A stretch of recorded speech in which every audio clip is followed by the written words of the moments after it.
passageiros do mundo do sobrenatural. Hoje eu trago para vocês mais um vídeo da playlist de ufologia aqui no canal. Porém, antes de falar a respeito desse vídeo, já convido a todos a darem uma passadinha aqui embaixo na descrição e conhecerem as redes sociais do canal. O blog Passaporte para o Sobrenatural e o Instagram @milas_freitas.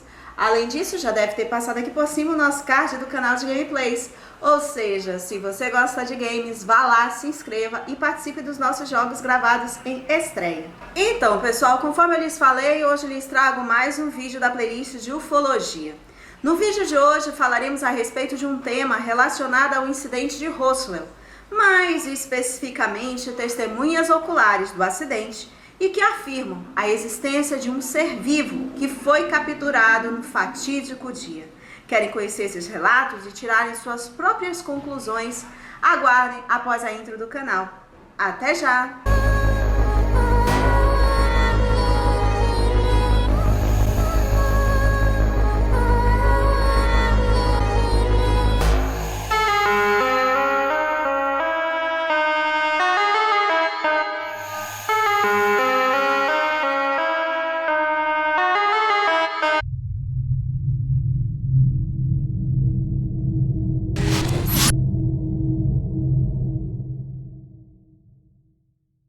Don Smith foi um dos principais investigadores da suposta queda de um OVNI em Roswell, Novo México, em 1947. Ele e seus colegas rastrearam centenas de testemunhas que afirmam ter informações sobre o que aconteceu naquele dia. Ao montar a edição do acidente de Roswell UFO da Open Minds Magazine em 2011, a Open Minds TV pediu a Don para escrever um artigo sobre a melhor evidência de que um piloto real da suposta espaçonave sobreviveu. Desde a queda de um disco voador em Roswell com homenzinhos dentro, uma história foi espalhada, que um desses homenzinhos realmente conseguiu sobreviver ao acidente. Durante a maior parte dos anos, desde o acidente de Roswell em 1947 e a subsequente explicação de se tratar de um balão meteorológico, histórias sobre corpos misteriosos associados ao acidente permaneceram, mas a própria noção de que a Terra era de fato o anfitrião de um visitante extraterrestre vivo estava além do limite da crença. Mas a questão permaneceu. Um extraterrestre sobreviveu àquela noite malfadada? Pois bem, tiremos conclusões a respeito a partir de alguns relatos. Em 1947, Frank Dewey Rowe, uma menina de 12 anos, testemunhou seu pai sendo ameaçado e advertido pelas autoridades militares pelo que viu no local do acidente de Roswell. Seu pai, já falecido, era o chefe da equipe de Corpo de Bombeiros de Roswell na época do incidente.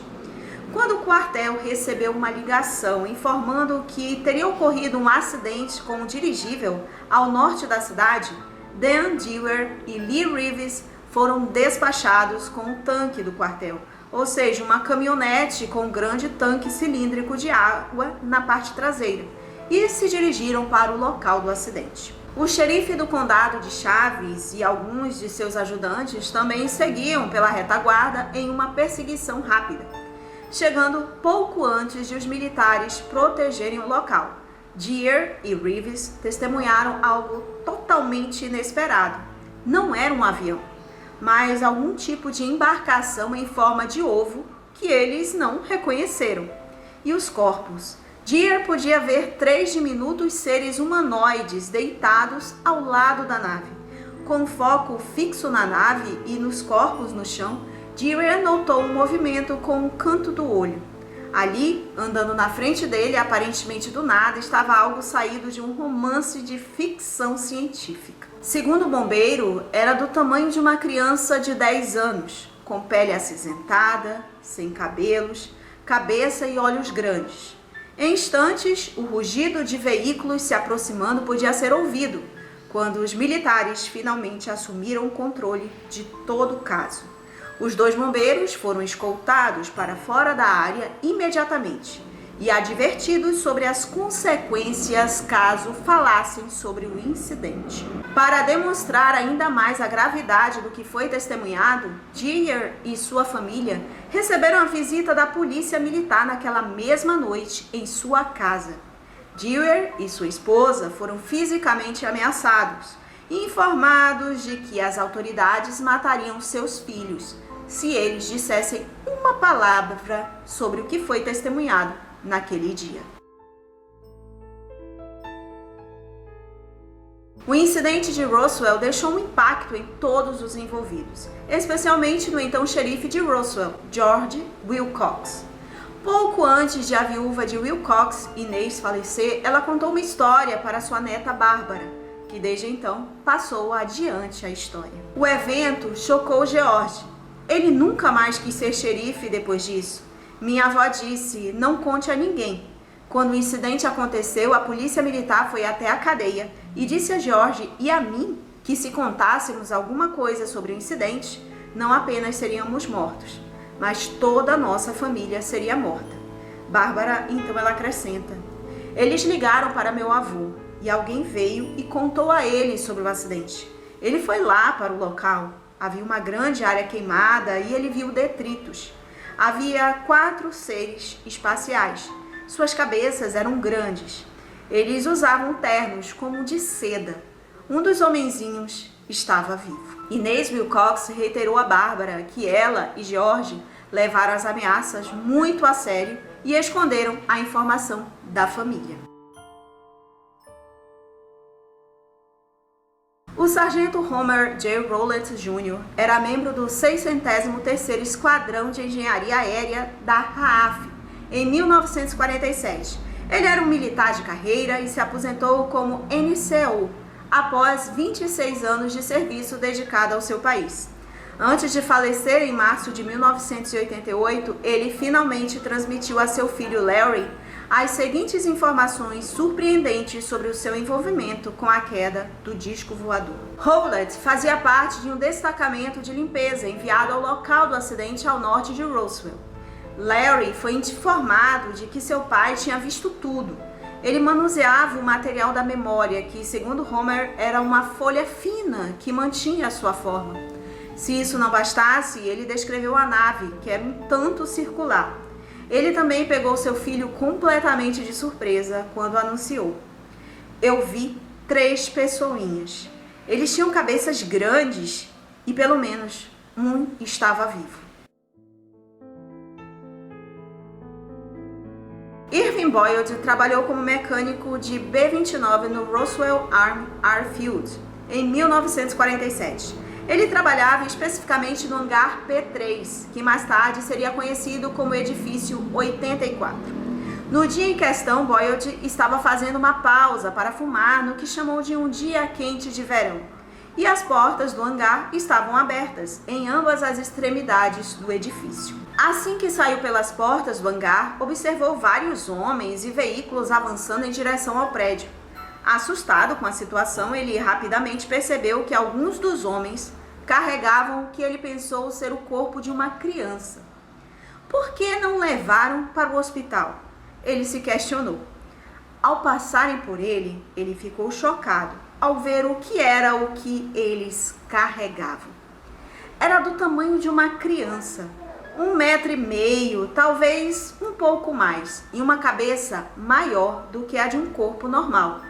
Os olhos eram em forma de nós e também maiores que o normal. Do meu ângulo, não parecia ter muito nariz. Os braços também eram um pouco mais longos e a pele era acinzentada, cinza e meio escamosa. Acredito que ainda estava vivo. De repente, vários policiais agarraram Boyd e levaram para longe da área e começaram a agredi-lo fisicamente. Um deles declarou severamente: Senhor Boyd, você não viu nada. Mas o civil persistiu. Por fim, ele foi avisado de que se dissesse mais uma palavra, não apenas perderia o emprego, mas também a vida de sua esposa e filhos estaria em jogo. Ele sofreu um derrame 24 anos depois e quebrou o silêncio com a sua família. Naquela mesma tarde, segunda-feira, 7 de julho de 1947, o recém-eleito vice-governador de 32 anos do Novo México, Joseph Montoya, estava em Roswell.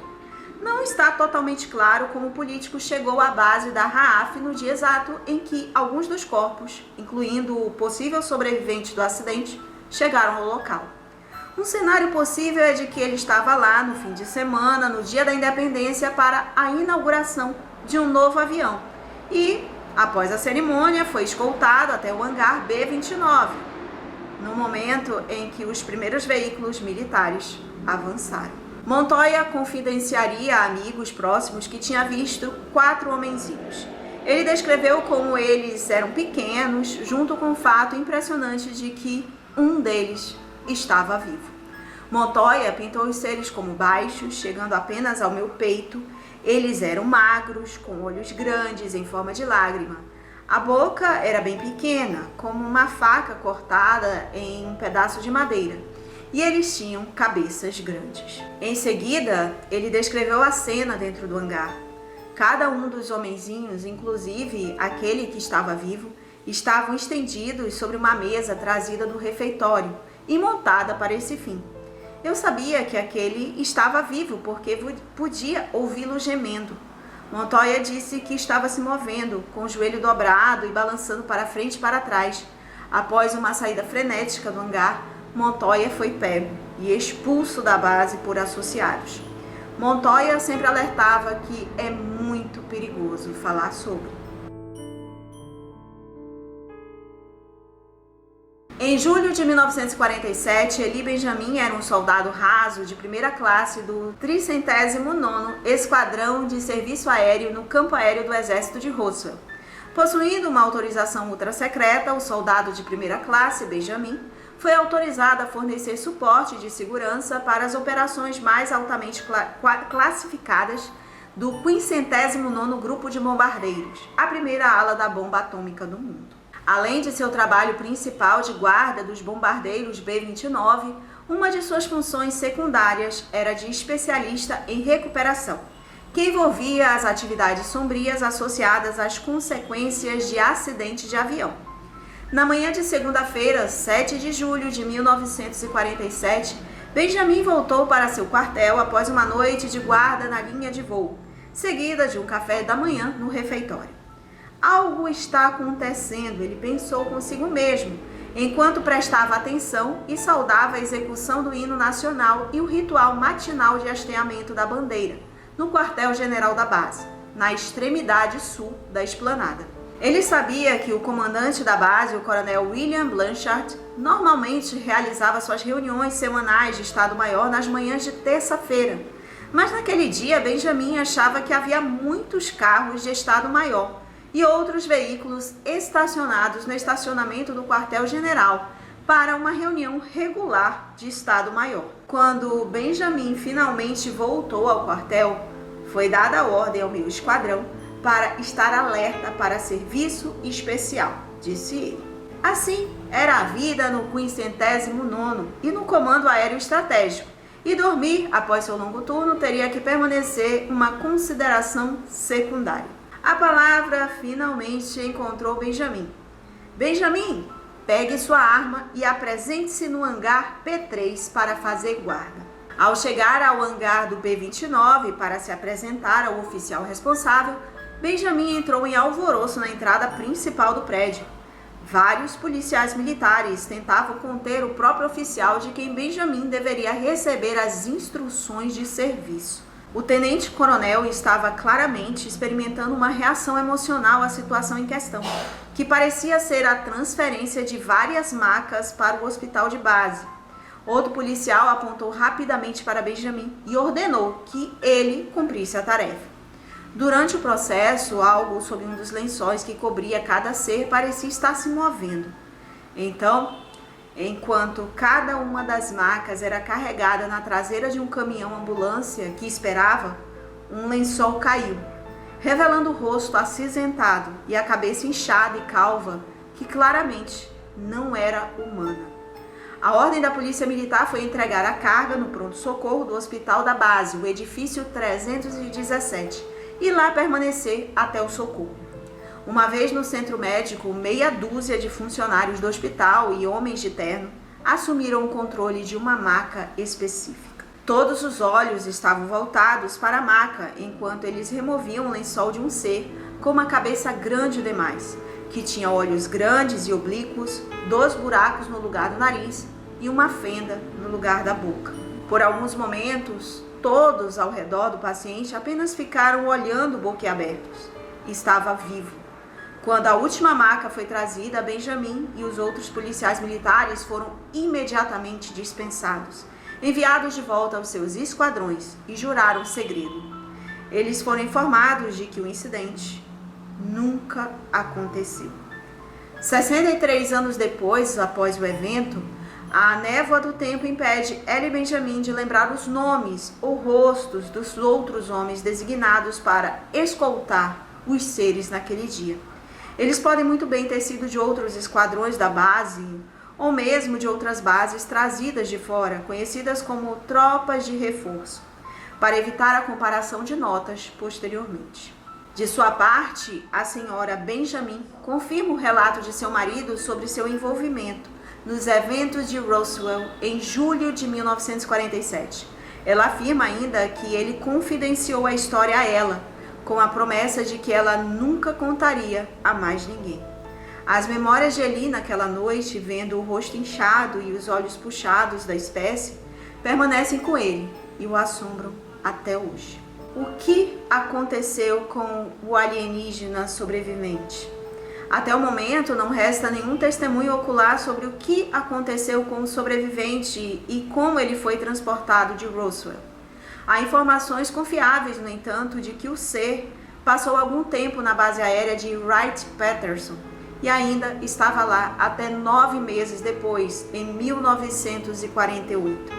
Enquanto estava em seu leito de morte em 1997, o tenente-coronel Marion Magruder, um ás da aviação altamente condecorado da Segunda Guerra Mundial, jurou a seus 5 filhos que, enquanto estava no War College, ele foi designado para a base aérea de Wright-Patterson em abril de 1948 e teve permissão para ver o alienígena vivo naquele momento.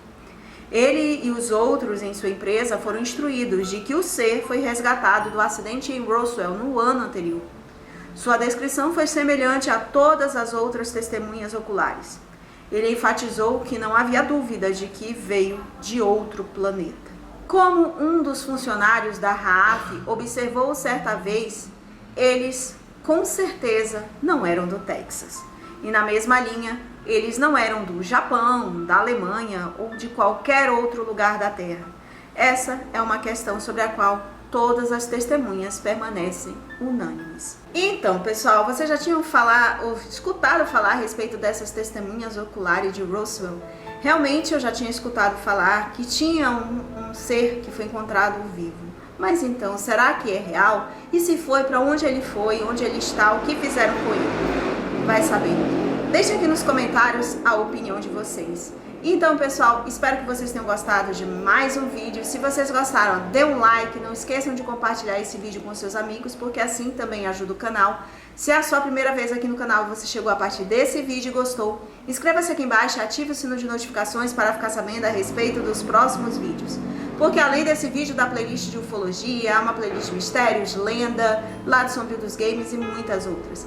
E há 2 playlists em que há a participação de vocês, a participação dos inscritos. Uma de experiência sobrenatural e outra de fotografia fantasma. Ou seja, se você vivenciou uma experiência sobrenatural e queira compartilhar aqui no canal, vou deixar meu e-mail aqui embaixo e na descrição. E você pode me encaminhar seu e-mail com o assunto experiência sobrenatural. Ou então pode encaminhar via áudio no WhatsApp que eu vou deixar aqui embaixo e na descrição. Apenas peço que se identifique e diga a sua localidade para que eu entre em contato. E se você tem uma fotografia fantasma, ufológica inexplicável e também queira compartilhar aqui no canal, vou deixar meu e-mail aqui embaixo e na descrição. E você pode me encaminhar seu e-mail com o assunto fotografia fantasma, para que eu faça um vídeo e compartilhe aqui com todos. Então, muito obrigada por assistir e até o próximo vídeo de ufologia aqui no canal. Beijo, tchau!